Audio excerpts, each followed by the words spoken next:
1 Samuel chapter 16. Samuel anoints David. The Lord said to Samuel, "How long will you mourn for Saul, since I have rejected him as a king over Israel? Fill your horn with oil and be on your way. I am sending you to Jesse of Bethlehem. I have chosen one of his sons to be king." But Samuel said, "How can I go? If Saul hears about it, he will kill me." The Lord said, "Take a heifer with you and say, 'I have come to sacrifice to the Lord.' Invite Jesse to the sacrifice, and I will show you what to do. You are to anoint for me the one I indicate." Samuel did what the Lord said. When he arrived at Bethlehem, the elders of the town trembled when they met him. They asked, "Do you come in peace?" Samuel replied, "Yes, in peace. I have come to sacrifice to the Lord. Consecrate yourself and come to sacrifice with me." Then he consecrated Jesse and his sons and invited them to the sacrifice.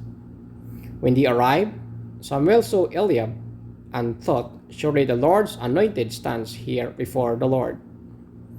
But the Lord said to Samuel, "Do not consider his appearance or his height, for I have rejected him. The Lord does not look at the things people look at.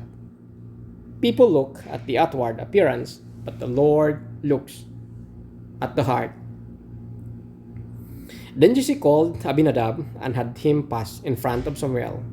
But Samuel said, "The Lord has not chosen this one either." Jesse then had Shammah pass by, but Samuel said, "Nor has the Lord chosen this one." Jesse had 7 of his sons pass before Samuel, but Samuel said to him, "The Lord has not chosen this." So he asked Jesse, "Are these all the sons you have?" "There is still the youngest," Jesse answered. "He is tending the sheep." Samuel said, "Send for him. We will not sit down until he arrives." So he sent for him and had him brought in. He was glowing with health and had fine appearance and handsome features.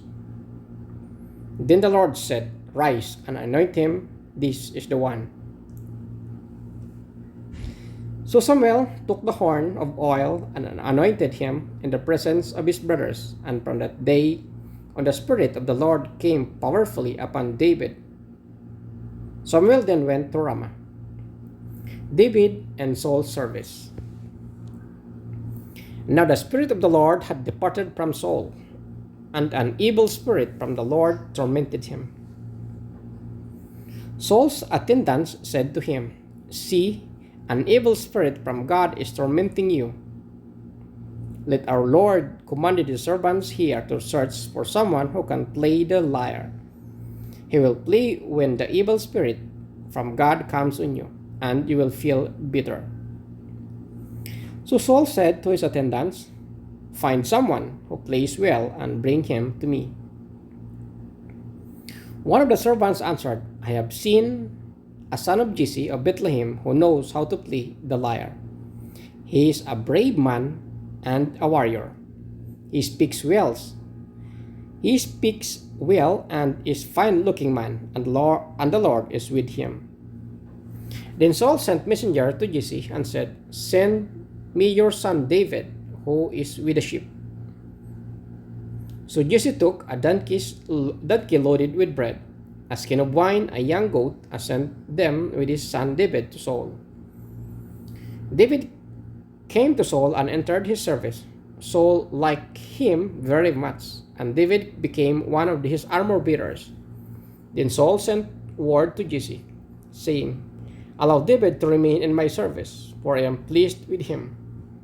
Whenever the Spirit of God came on Saul, David would take up his lyre and play.